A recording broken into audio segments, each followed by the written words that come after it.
Sports stories from the 419 in Northwest Ohio, brought to you by a voice you know. It's time to go around the area and around the Hearn.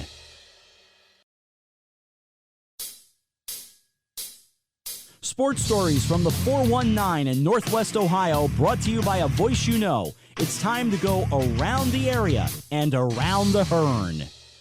Welcome to another week of high school sports here on Around the Hearn. A big week of things to get to. Three terrific guests in just a couple of minutes as we talk to Spencer Wells, head football coach at Fort Loramie, Andy Schafer, and Chip Otten at Columbus Grove and Coldwater, respectively. And those interviews actually come from before their first games. Grove with a win over Pandora-Gaboa in the zsportslive.com 10 Bowl on a Thursday night, and then at Chip Otten before his team won 37-2 at Kenton on Friday night. The only points there, a muff punt that was kicked out of the back of the end zone by the Cavaliers, and you'll hear kind of what each guy was thinking going into that game. I just ran out of time last week with putting two other podcasts out, just being honest about why those didn't come out maybe before those games were played. But Spencer Wells will talk about his team's win a couple of days ago in week number 1 over Minster, how good his football team can be, and then what they have coming up this weekend when they travel to Versailles.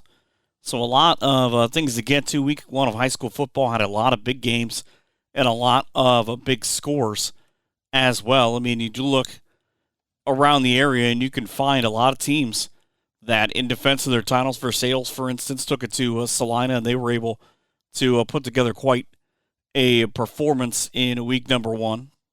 Volleyball started this past weekend to really heat up. Coldwater Spike-Off won by Versailles. Second place goes to St. Henry, and then St. Mary's finishing in 4th, Fort Loramie in 3rd. Audubon-Glandorf in the consolation bracket beat Coldwater.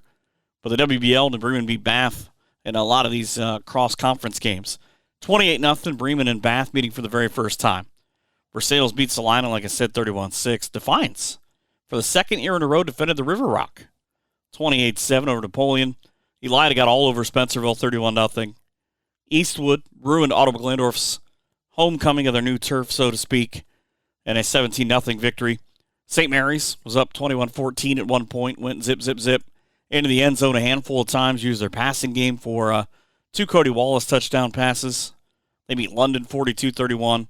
Van Wert opened the game with the kickoff return for a touchdown. They added a punt return and a handful of big plays to beat up on Bryan. Marion Local beat Wapakoneta 21-7 in that one as well. And there were a lot of games around the area with big intrigue, but defending champs, like I said, all in action, and kind of things that a lot of people were looking forward to.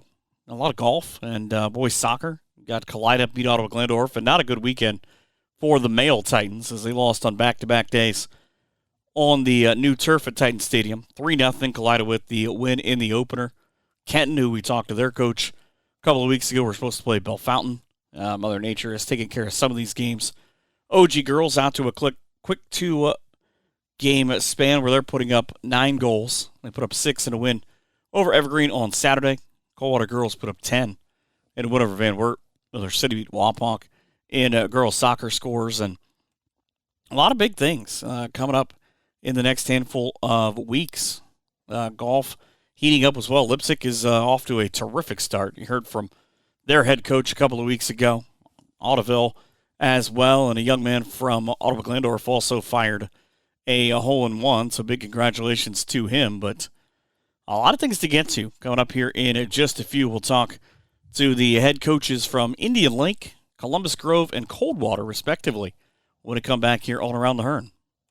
Lee Kinsel GM Sales and Service is much more than your home for the best prices on new and pre-owned vehicles. Lee Kinsel is your home for Accessory Avenue, 602 West Irvin Road, the best accessory shop in Northwest Ohio, featuring gator hide protective coatings, your top choice for window tinting, and ceramic coating for truck beds and trailers and other surfaces, even motorcycles. Accessory Avenue is also a WeatherTech Diamond dealer, Penske Truck Rental Center, and American Rental Center for cars and vans. And remember, Accessory Avenue at Lee Kinsel will work on all makes and models. Impressed? Well, what if I also told you Lee Kinsel is Taylor Auto Service, 231 South Walnut Street in Van Wert. Pre-owned vehicle specialists for over 70 years. Combine all that with the friendliest staff and impeccable service department, and there's nowhere else you need to go for all your vehicle needs. Find out more by stopping into Lee Kinsel GM Sales and Service, 650 West Irvin Road, Van Wert. Online at leekinsel.com or call 866-LEE-KINSEL.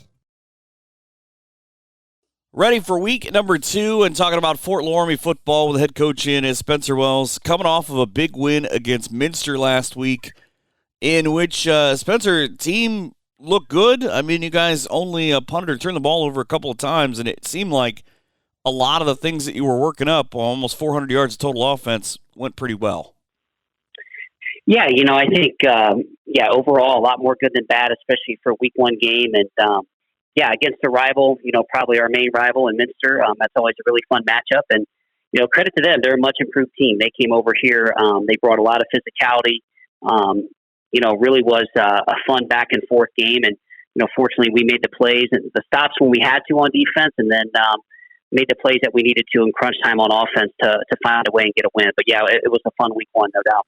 I saw some people talking about this game, and they said that the one thing maybe that your defense struggled a little bit with early on was Minster is very athletic at quarterback, and it kind of threw off your ability to just kind of sit home and pass coverage. Yeah, he definitely poses a lot of issues for a defense. There's no question about that. He can throw the football. He's very mobile. They do a pretty good job up front protecting him, and so we've kind of changed our style defensively to be much more aggressive. We switched to a 3-4 defense, bringing 4- and 5-man pressures every single down.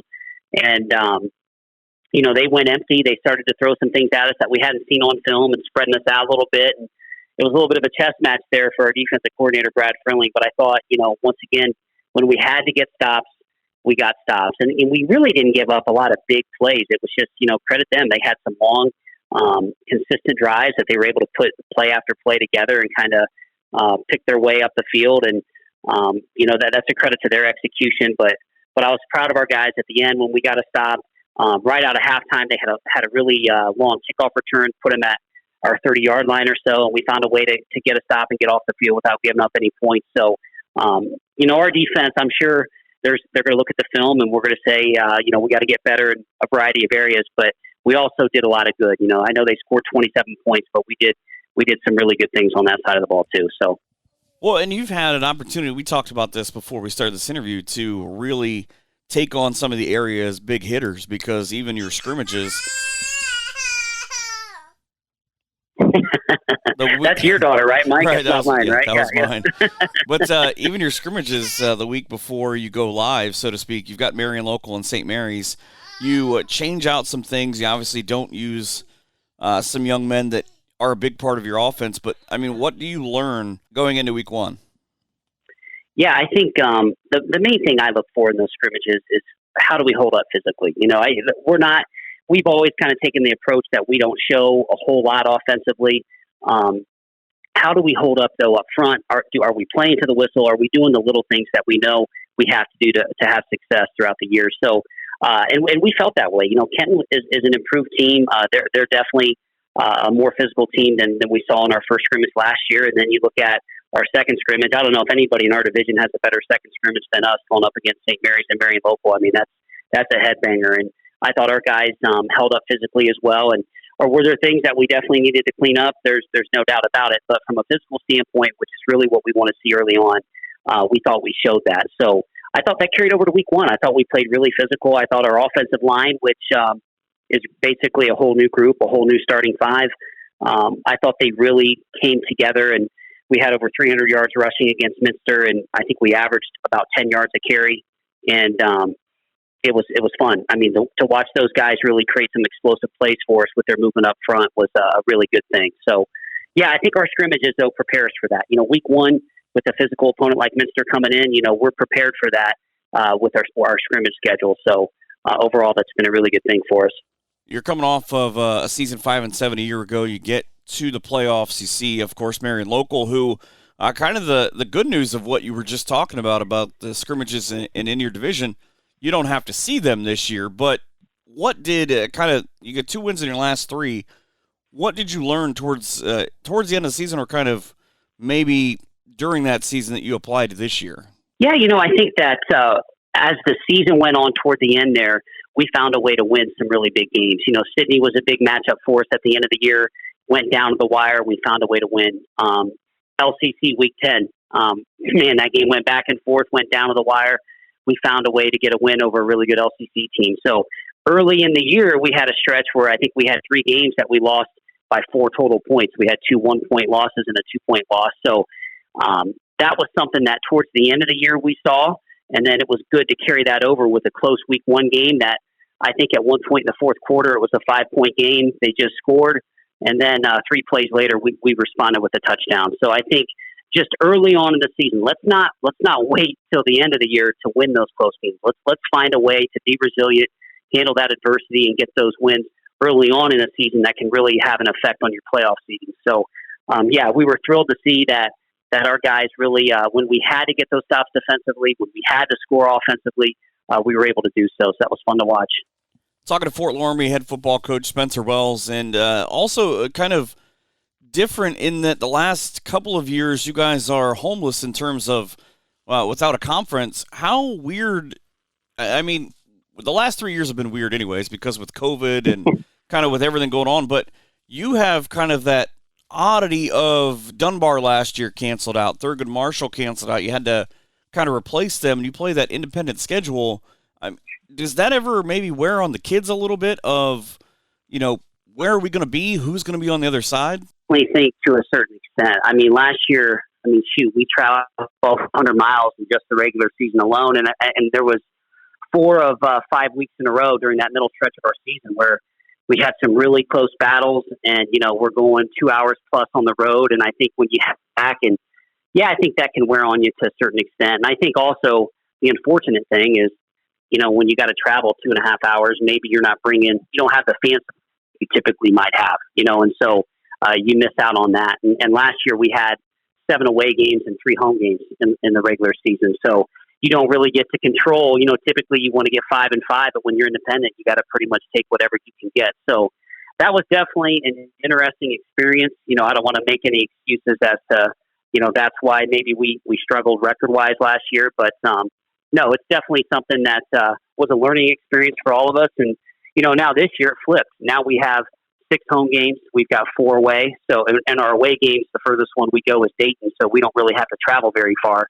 But, it's definitely interesting. You're going to places and playing teams that you typically don't play, and, trying to figure out, every year, what are they doing this year? When you play in a conference, and there's not a lot of coaching turnover, you kind of know what each team does on a year-to-year basis. But when you're independent and you're playing a lot of new teams, it's a lot of scouting, a lot of trying to figure out the identity of each of those teams. And but it's also fun too. I think there's some positive aspects to playing a lot of really good competition as well. So it's definitely an interesting experience.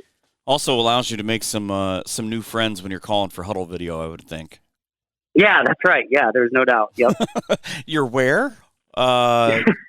Where's Fort Loramie? Oh, you're okay. That's right. This week you guys start out week number 2 on the road at HB Hole Field, a place that is notoriously hard to win to begin with. But from everything that I can tell from week number 1 and, the end of last season, the Versailles team that you're going to take on is pretty good. Oh, yeah. It's tough to find a weak spot. They just have a really solid team overall. You can tell they're well coached. To your point, it's such a neat place to play. I grew up playing in the MAC, and that was really the only place I felt as a player on the road that, maybe they got a little bit of a home field advantage here. It's a neat environment, and it's the fan support, and we had some really exciting games there back in my playing days way back when. And, I'm sure this weekend, last year when we hosted them, that was probably the biggest crowd that we've had, maybe ever. I mean, it was impressive how many people showed up. So, it's going to be a great crowd, 2 programs with a lot of tradition, with the success that they're coming off last year. I'm sure they have high expectations once again. And so, we're going to have to be ready to rock. Well, I always enjoy our conversations, and I'm always happy to talk about Redskin football with you. No. Hey, yeah, absolutely. Appreciate it. No doubt. That is a head coach at Fort Loramie in Spencer Wells. I wish you good luck this week, and with all of your travels to Columbus and Dayton and beyond. Yes, yeah. Thank you, Mike, and you have a fun football season as well, and we'll catch up down the road. Back with more here in just a few. Be more wild. Are you tired of sitting around at home this summer? Bring your family and come down to the African Safari Wildlife Park located in Port Clinton, Ohio. We have giraffe, zebra, bison, and much more. So skip the lines at the amusement park and come experience the safari for yourself. Are you tired of the normal zoo experience? Looking for an exciting way to see animals up close? Take Route 2 to the Route 53 North exit and follow the signs. Just 17 miles west of Cedar Point via Route 6. Open every day, rain or shine. Counting down the days until football starts here in Ohio, and with this gentleman, we've got one less day to count because the Columbus Grove Bulldogs kick off on Thursday in their rivalry game with the Panair Rockets. Andy Schafer, the head coach of the four-time NWC champions. I know you guys are working on PG. I know you're working on Game 1, but, I mean, that's got to sound great to your ears. It does, yeah. When you say it and you hear it, it's certainly, something that we didn't really plan, and just, you take one year at a time. But when you look back the last 4 years, being able to win the conference 4 years in a row, it's pretty exciting. But you know as well as I do, that puts a target on your back, and everybody wants to knock you off, and everybody thinks this is the year, and we're hoping that it's not. We're going to go out there and hopefully win a fifth one. Well, it's kind of an odd thing, too, because you've built up with a couple of classes. I mean, you guys are on a 22-game regular season win streak going back to 19 that Delphus Jefferson had their run. Coach moves to Spencerville. Bearcats have their run. And I remember a lot of people saying, we've got some classes coming up. And you look at it and you say, yeah, everybody says that. But you get those young guys, and now you're that top dog, I guess. Yeah, it does go in cycles in small schools, and we kind of saw this coming. I think our junior high just won their 8th straight league title, actually. So now you're just bragging. Good. We've had some good classes coming, and hopefully we're not done yet. The culture is definitely there. The attitude has changed, and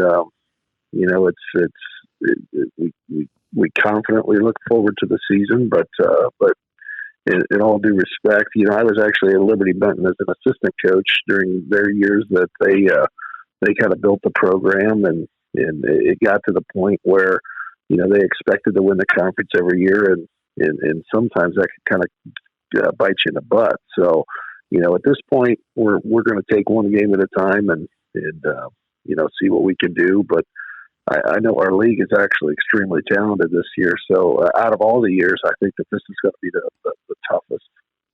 It's nice, though. You have a ton of big games of where your big conference games are that just happen to be at home. Yeah. And we play well at Clymer Stadium. It always draws a big crowd. Of course, this coming Thursday will possibly be even a bigger crowd. But, we like playing at home, and we have great support, great football community, and definitely looking forward to kicking off this 2022 season. I don't want to say it's easy, but for you it's easier, I think, as a football program that you're playing in just one conference every night. I mean, obviously you play PG and LB, they represent the BBC, but as opposed to the other sports with having to play in the PCL and play in the NWC, you can kind of just get your mind ready for one opponent each week. That's the first time I've ever been asked that question, but you're actually right. I've talked to our other coaches in our school that have had to play, maybe they're playing a lipstick once, but it counts towards 2 conference games at the same time, and the pressure and what that does, or, it does make a change, but, I remember when I first came into Grove, and they talked about Kalida being such a rivalry, and I'm like, who the heck is Kalida? I don't even know who they are. These PCL schools that don't have football. And I went to Otterville, and I'm looking at a grass field without goalposts, and I'm like, what in the heck is this? So yeah, it's different. I enjoy just being in one conference for sure. I think Audubon had the Ohio State thing where they won a game and people carried them off, just never brought them back. Maybe that's what it was, yeah. They're at the AD's house. They're at Mark's house. He just looks at him and goes, should I put them back? I mean, yeah. That's always the joke. We always talk about, I think all the PCL schools that don't have football, or with OG, the teams in Putnam County, should all be able to form one mega team and then just kind of see what happens. Oh, it would be big. It would be good. Yeah, there's a lot of good. I mean, I've seen a lot of kids walking around at schools that don't have football thinking, wow, what if, and they certainly would make an addition to our team. Well, but the problem with that is, I mean, what color scheme are they even going to agree on? Obviously red and gray. I mean, it's just the way it needs to be. Right. That's what we need, another red and gray team in Ohio. It's like that won't be confusing at all. No. But it is. I mean, you guys obviously, we talk about the NWC, but you're looking for a big year in that. I read a terrific article. You guys are in the Black Swan Football Magazine, and he did a great job with just kind of breaking down your defense. And you are quoted as saying, linebackers. We have 2, maybe 3 all-state linebackers on this team coming off of one of the best defenses in school history. What is it that you see that makes you feel you can make that comment confidently? Number one, their knowledge of the game. If I'll give you an example, and I know this from, AJ, my son, was, talking to Heidelberg's coaches on a recruiting visit. And Heidelberg's coach said, I want to do something that I've never really done. I want to pull him aside and take him in the film room and just watch Heidelberg football with him and see what he knows. And so he's like, yeah. So an hour and a half later, he sat with the head coach and the defensive coordinator, and coach called me back and was like, he's like, holy cow. He's like, he knows more about the game than some of our assistant coaches. And I said, well, that's because, he's 18 years old, and, for 18 years and 9 months, he's lived the game. He's watched the game, he's communicated the game. And not only that, but, Tad Cook, another player, that's the other linebacker, is a 4-year starter. In the film room, he was talking to our defensive coordinator, and defense coordinator asked a question, and the way that he communicated with our defensive coordinator, I looked around the room and I said to the freshman sophomore linebackers, I said, do you guys have any idea what he just said? They said, no, it sounded like, French class. I mean, it was like it was a whole foreign language. He had no idea what he's talking about. And, the experience that those guys have on the field, and, add the third linebacker, which was Landon Schrader, just an awesome wrestler and tough kid. And, those 3 are just physical, just downright physical. And then they have the knowledge of the game on top of it. Yeah, I haven't, I've been around 26 years, and I've not had kids that had both. They had the mind for football and they had the physical tools. And I think that's what makes those 3 unique.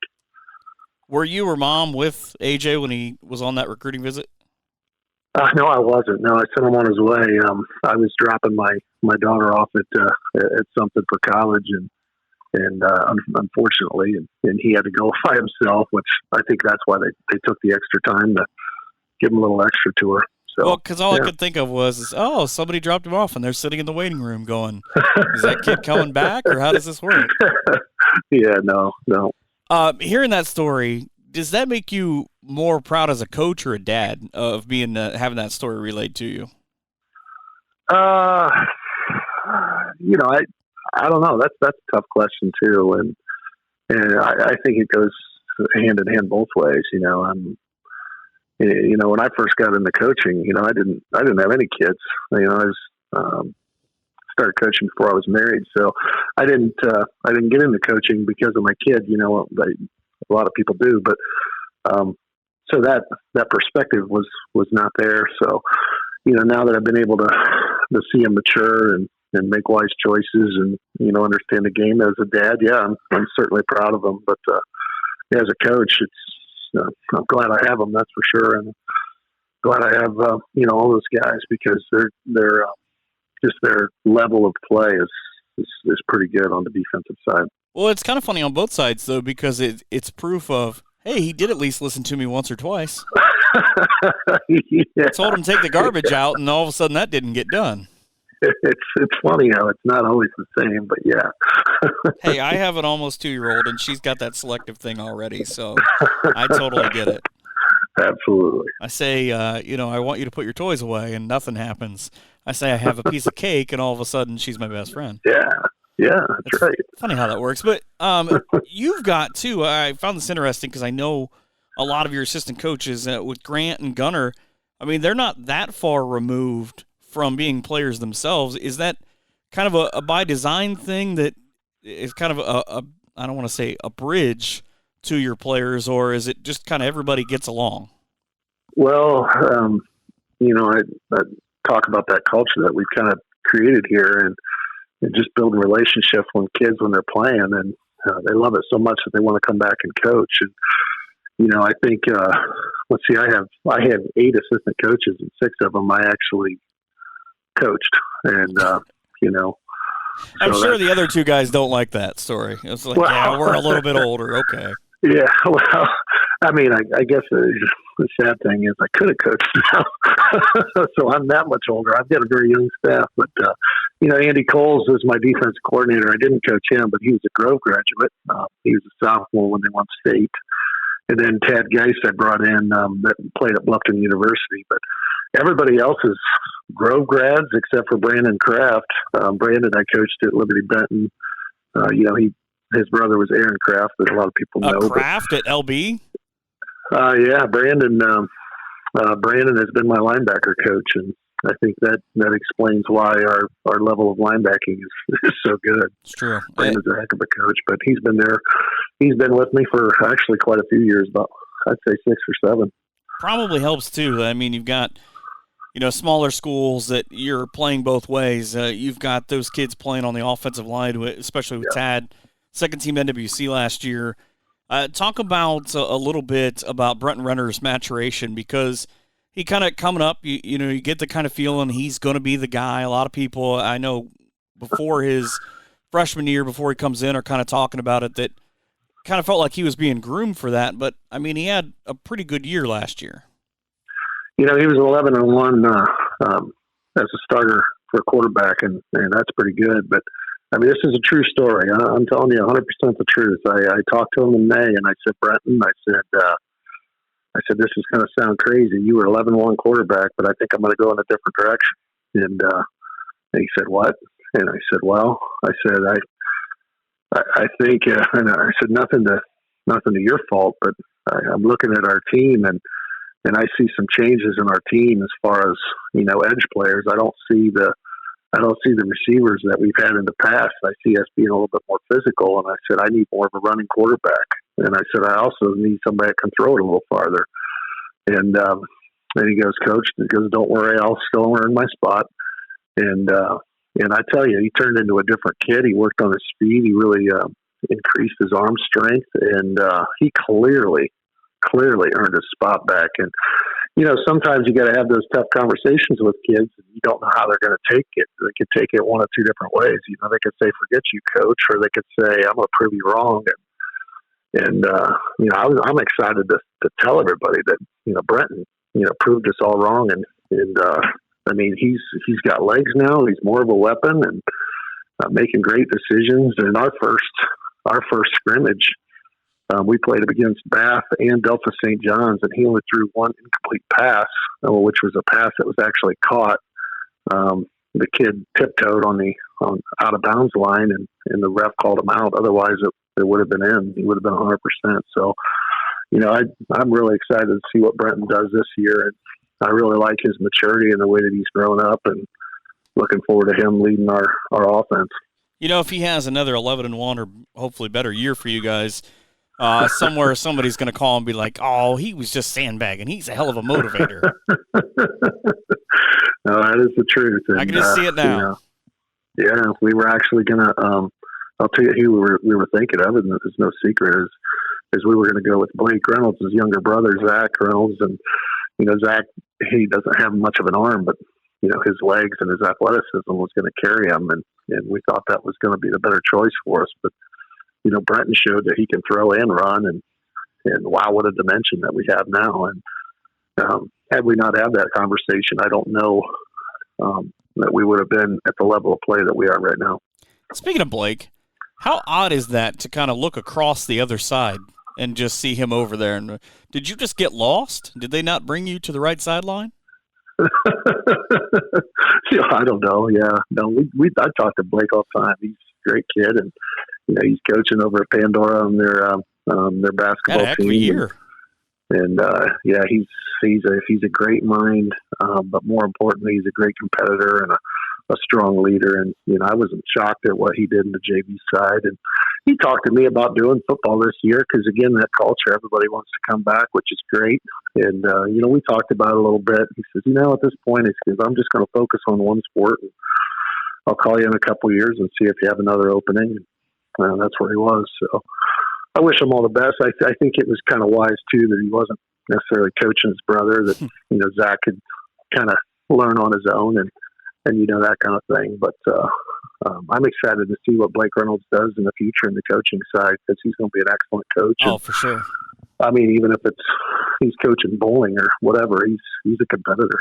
Well, I always joke about, they'd be pretty good if they had checkers. But one thing for him, I mean, it's like a catch-22 because it's easy that, you can just wear the same color clothes if you come back from over there, except for the first time you get dressed in the dark and you grab the wrong insignia. That would be bad. We're like, wait a second, I don't have to change my ties or my color scheme. Let's just say it would be very noticed if he showed up with a Pandora shirt on at a Grove event, and I'm sure it would be very noticed the opposite way as well.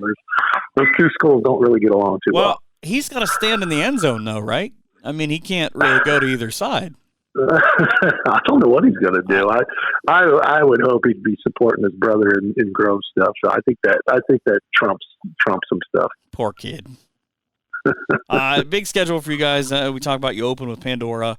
You get LB on the road, couple of home games. Yeah. You're playing everybody that has a P in their name, I think, at this point. You get Jefferson.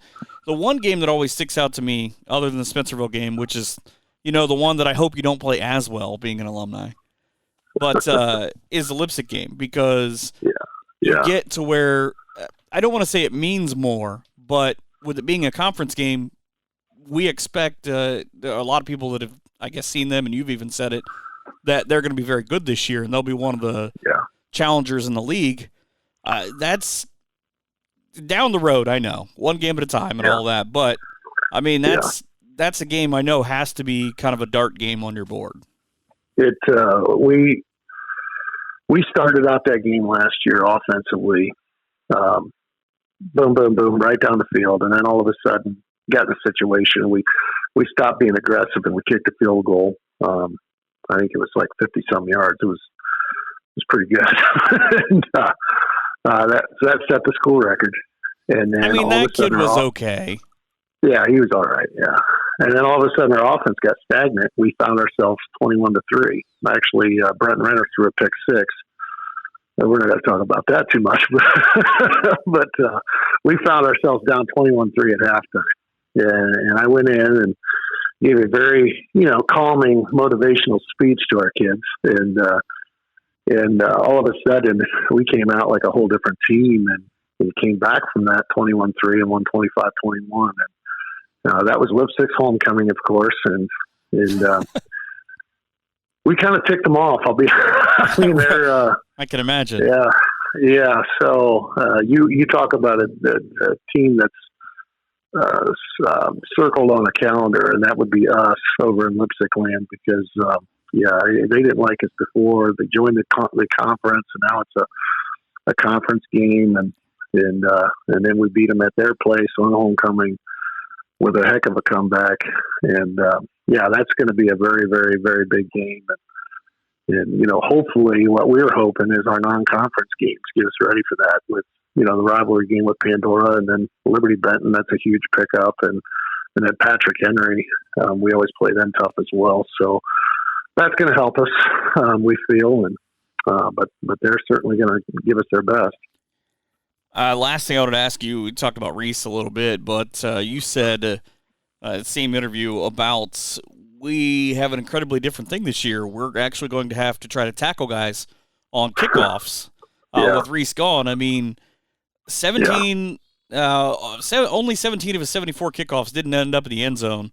He's a 42-yard punter. You've got big hopes, I know, coming in for a freshman in Evan Verhoff, who because it's Putnam County, isn't related, but I just assume that everybody, is related. But big hopes kind of changes the theory. How's that been, that transition in special teams? Well, even those 17 that you mentioned, some of those were told by him, us to squib it, or something along those lines. So, we have not, we've not returned a kick in over 2 years, really, and which is crazy to think about. And so, that's been a lot of our emphasis in practices. We had to go over that. Honestly, I'm not kidding you. We really haven't gone over kickoff in a while. And so that's a big part of the game that we got to reintroduce. And, the frustrating, I'm hugely against this rule that they don't do kickoffs in JV games. And I stood up at our coaches meeting in the Northwest Conference, and I said, can we please bring back the kickoff? Because it's a coach's choice. And because I'm like, we've got guys that don't even know how to do it. And so you got to practice. That's a big play. And but anyways, Evan Verhoff, he's just a freshman, and he's about as small as Reese was. We finally were able to feed him enough to get over 100 pounds. I think he's like 100 pounds right now, and so he's pretty excited about that. Get a bunch of gift cards to Hawkers during the summer. Is that what happened there? That's right. Yeah.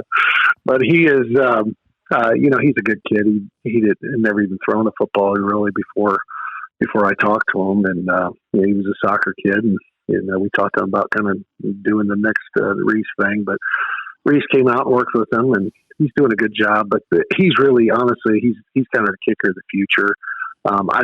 He's not going to kick off, or he's not going to punt at this point. Which honestly, that's what Reese was his freshman year. Reese was just used for PAT, and I think that's where we may use him. Shep Hawker is going to kind of surprise people. He's pretty accurate from, about the 25-yard line in that field goal. So, he's going to be our kickoff guy and kind of deep field goal guy. But, we're actually expecting a lot out of Shep on offense and defense. So just to give him that little bit of a break after we score, to allow Evan to, just go in there and do his thing. I'm pretty excited to see what he does this year, and then obviously learn and kind of fall in love with the art, and hopefully be able to get it in the end zone in the next couple of years. Well, at least when you yell out, special teams, and you yell out Verhoff, at least you'll be right. That's right. Yeah. Until Shep comes out there, and you're like, wait a second, what happened? The Grove people have talked about the halftime show supposedly of Reese when he'd be out there kicking 60, 70-yard field goals and stuff. And of course, I never saw it, where I'm in with the team. But yeah, we'll have to see how the halftime show continues with Evan Verhoff. I think the last time that I got to see him kick was the Coldwater game, the playoff game down in Sydney, and he put a couple of them off the tee. I remember that night that the people that were sitting below us were kind of like, ooh, wait a second. I'm like, oh, that's right, because they're not used to seeing that. Yeah. Okay. Yeah, I'm excited to see Reese. From what I understand, he's earned that starting spot there at Marshall already, and that's pretty impressive. And they play at Notre Dame this year, and also up at BG. I think the whole Columbus Grove town will probably go up at BG and watch him kick. I imagine it'll be most of Putnam County. Yeah, absolutely. Yeah. Now you guys will just have to agree on a color scheme. See, it all comes back to that. Do you go with the orange, or do you get the other colors? We'll have to see. I don't know. Well, I wish you the best luck. I know you guys are just chomping at the bit. You've got a couple of days left, and that big opening with PG.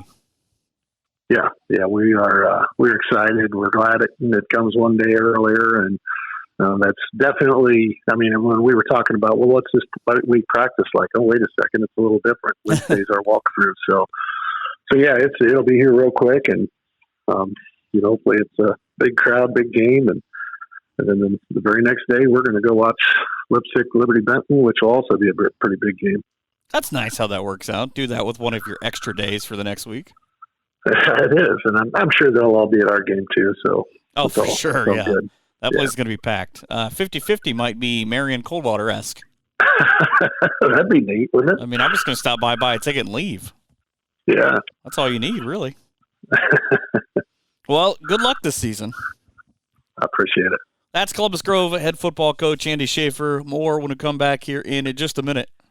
Aguirre Fill-In Station, formerly the Rainbow Party Shop, now under new ownership at 404 North Main Street in Columbus Grove. Stop in for your favorite snacks, beverages, Ohio Lottery, pizza, and subs, and fill up with gas while you're there. Aguirre Fill-In Station, 404 North Main Street in Columbus Grove. Hours of operation are Monday through Thursday, 10:30 a.m. to 9 p.m., Friday and Saturday, 10:30 a.m. to 11 p.m., and Sunday from noon to 8.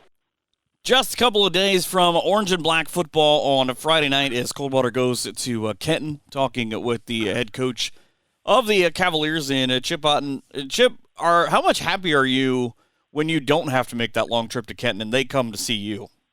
Yeah, that's definitely a bonus. But we've been doing it for ever since I've been here, and this is 21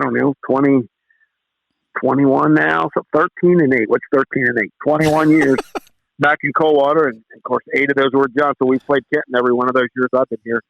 So let me get this straight. 10 trips. You retired as a teacher, so now you've just retired from doing math. That's right. Yeah. I mean, that's one way to do it. You got to get Eric to figure out how to build that transporter so you guys can just go everywhere. Just zip right there real quick. Yeah. I mean, you got enough good boosters; they could probably get it done. That's right. A big charter bus, right? Big couple of scrimmages kind of coming through. You guys had Walpock at home, and then last weekend with Salina. You've been doing this long enough. How much can you sort of learn about your team in that 2-week period before game one? There's quite a bit, to be honest. Again, we're not feeling real good right now. We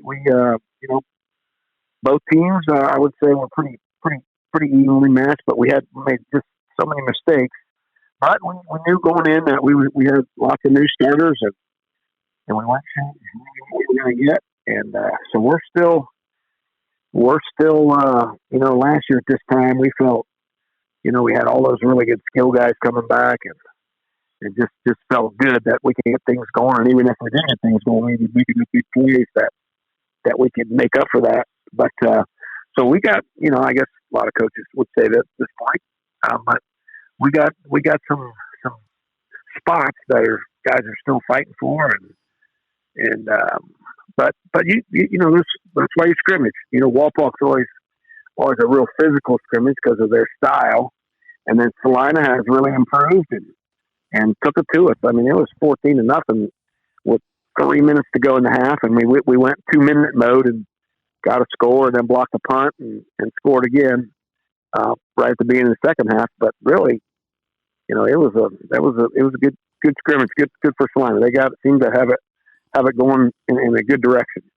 Read some stuff kind of about your scrimmages and about last couple of weeks you've had. Is it right? I saw Luke Sudoff was back on the field. Yes, he played I bet he might have played 6-8 plays, something like that. But I think he'll be ready to go. We're not going to let him play both ways or anything. He'll be like we call it 1.5 ways. But this week, he'll be a one-way guy, and whether D-O are kind of feeling that out. Jack Broering didn't play last Friday either, so he's a safety and one of our slot guys who's a really, really good player. So we're feeling good about getting those two back for this opening game.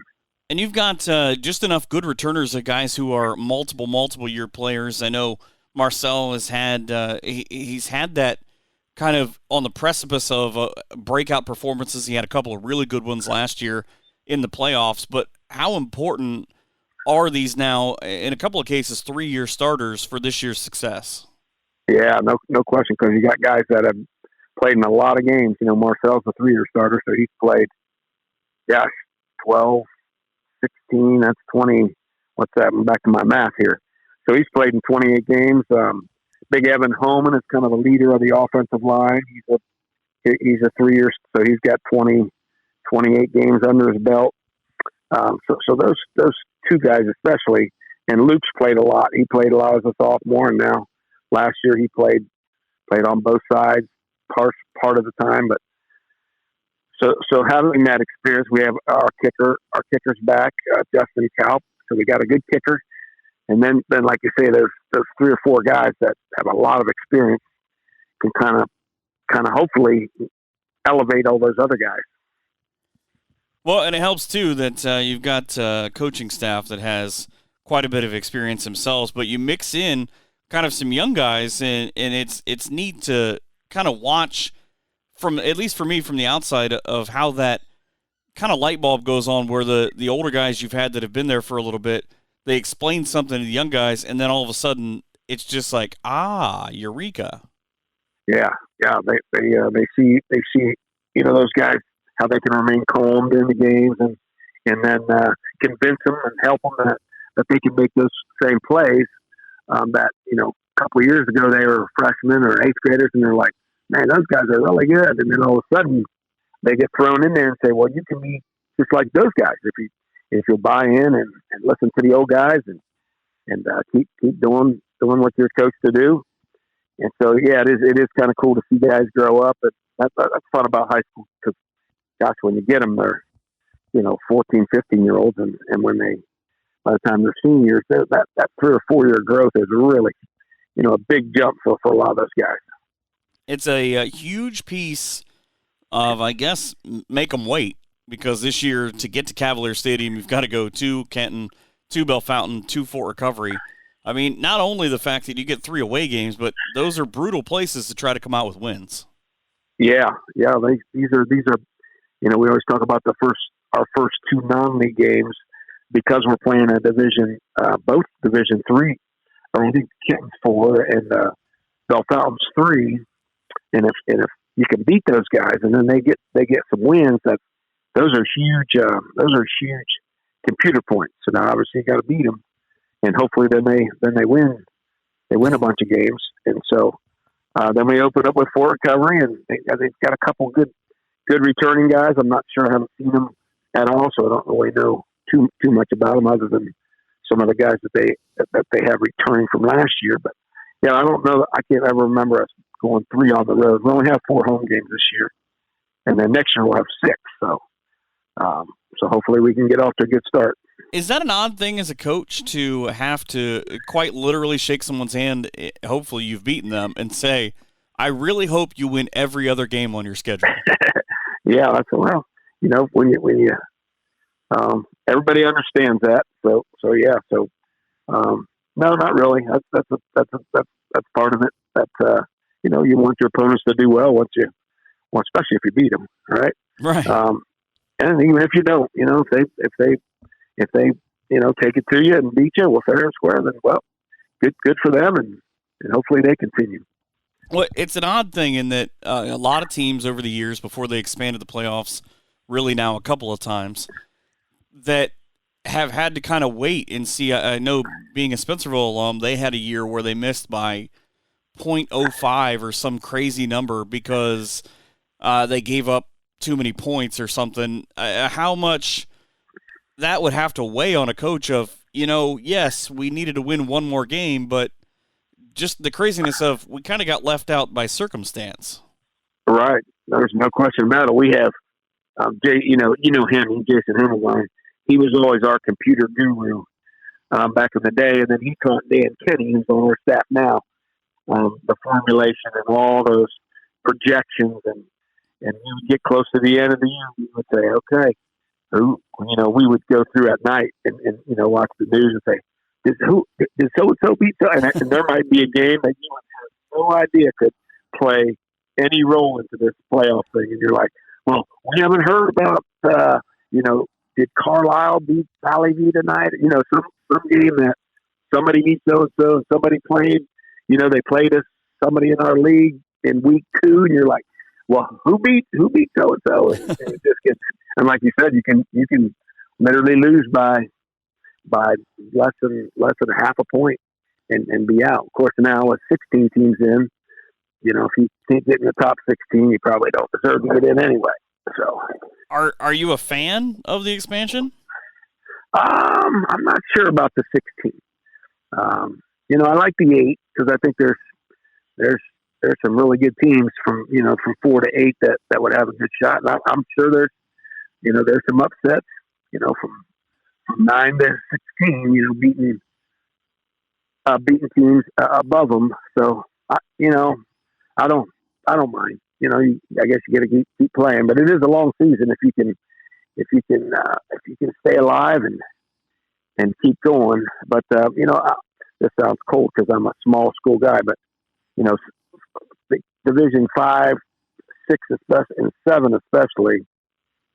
With the expansion of the number of divisions, there's some watering down, and man, there's some teams that are just getting killed those first couple of rounds.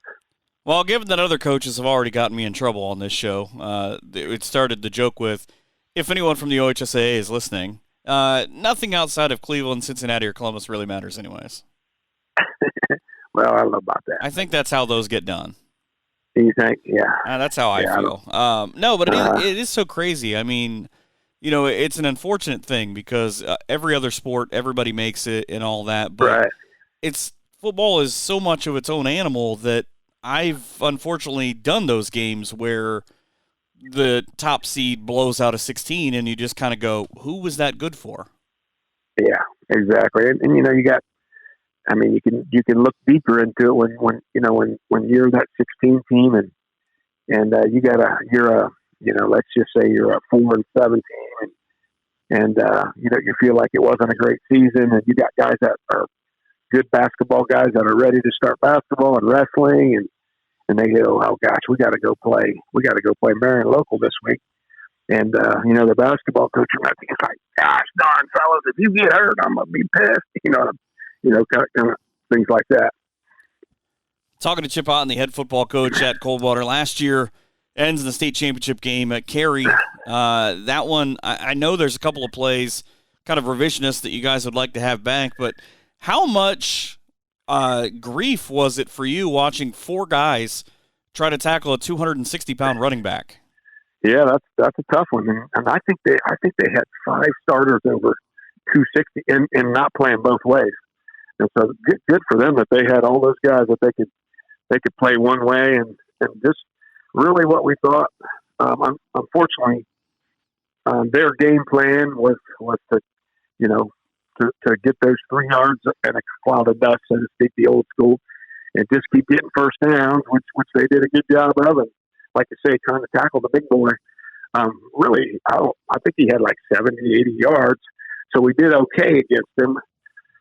But those first downs, and then keep the ball away from us, and we had a couple shots that we overthrew or dropped, and so we didn't play our best game. But I give it to Cary. They had a receiver that made a couple of really big catches for him, and so hats off to them. They played their game and played a good game, and we didn't take all the opportunities we had. So. That's what happens. They get you when you play a good team. Not many times you have to tell kids to stop a kid named the Winnebago. The Winnebago, got it. Yeah, yeah. I mean, that's kind of crazy, but I think last year might have been the least amount of miles that you guys have traveled in an overall playoff scenario, with having a couple of home games, playing twice at Piqua, playing at Sydney, and then making one long trip to Canton. Yeah. Yeah, that's good. That's a good point. We've been pretty fortunate as far as once we get going. Finley seems like it's been a good spot for us in the past. We played at Northmont before, Piqua, Sydney.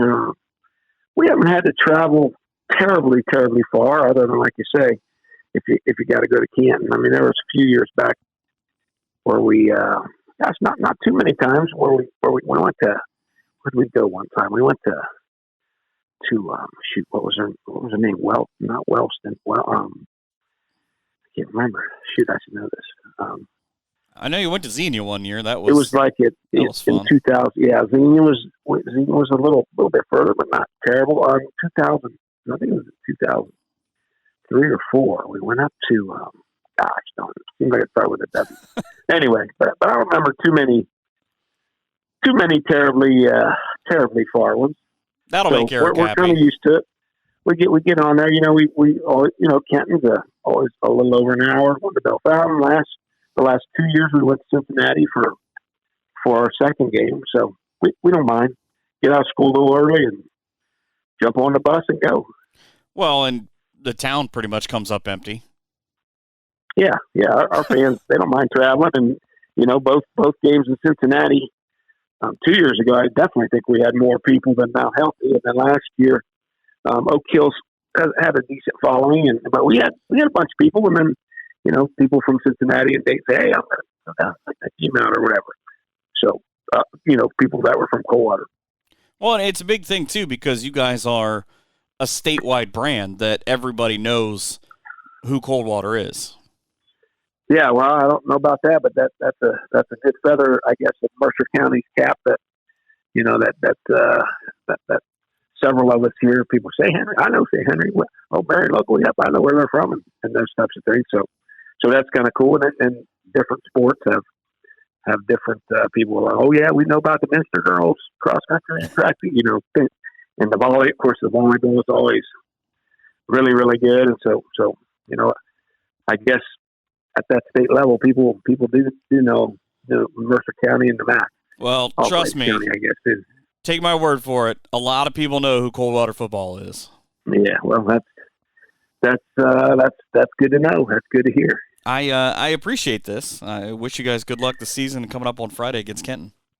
Yeah, thanks, Mike. Appreciate you having me on and taking care of us small school guys on radio. Hopefully, I'll see you soon. Okay. Yep. Holler at me when you get to the game. Back with more here in just a couple of minutes.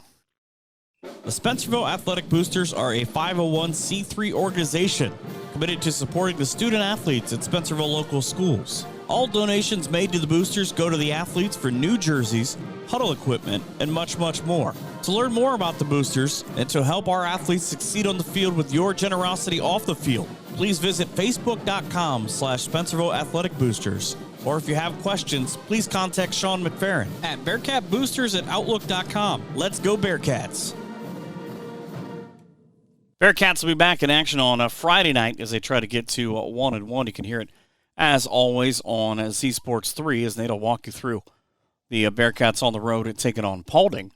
Other games going on, Columbus Grove, who you heard from Andy Schafer. They traveled to Findlay to take on Liberty Benton, and he actually mentioned kind of what that matchup means as well. But Ben Argoboa, they try to get right with Bluffton, and a lot of games going on. St. Mary's is in Defiance, and the Ottawa Glendorf Titans in Wapak.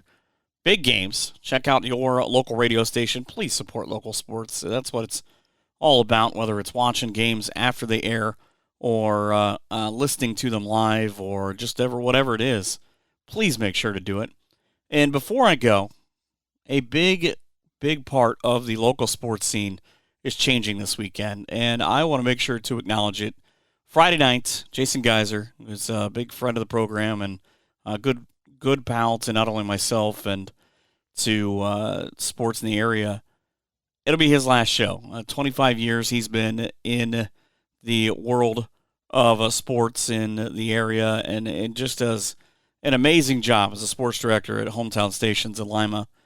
And sad to see that coming to an end, but I'm excited about what he's got coming next to him, or next for him, and gets to see his kids some more, and just can't say thank you enough for what he does. If you get a chance, reach him out on the social medias. He's a big Twitter guy, and make sure that you thank him for all that he has done.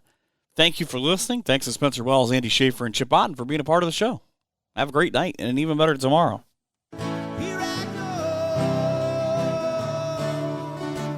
We hope you've enjoyed this edition of Around the Hearn. Come back next week for more local stories from the NWO. But until then, be sure to follow us on Twitter at Michael Hearn PBP for more great area content.